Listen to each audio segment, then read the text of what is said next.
সরকারের ৬ মাসের ব্যর্থতায় এই সরকারের প্রতি একজন এমপির স্বাধীনভাবে ভোট দেওয়ার অধিকার যদি সংবিধানে নিশ্চিত থাকতো, তো গোপনে এই ভোট 11 দলের প্রার্থীর পক্ষেই যেত এবং তিনি এদেশের রাষ্ট্রপতি হতেন।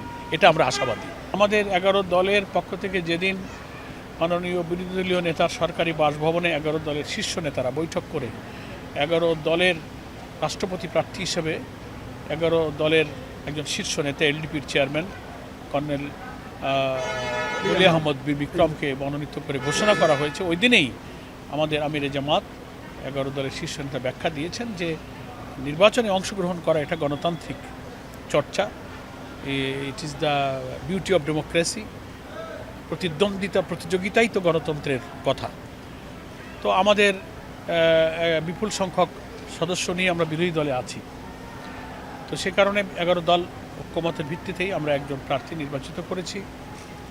আর্টিকেল 70 সংবিধানের যেটা আছে, এখানে যদি ফ্লোর ক্রসিংয়ের এই সুযোগটা বাধ্যবাধকতা না থাকলে আমরা বিশ্বাস করি সরকারের 6 মাসের ব্যর্থতায় এই সরকারের প্রতি একজন এমপির স্বাধীনভাবে ভোট দেওয়ার অধিকার যদি সংবিধানে নিশ্চিত থাকতো, তো গোপনে এই ভোট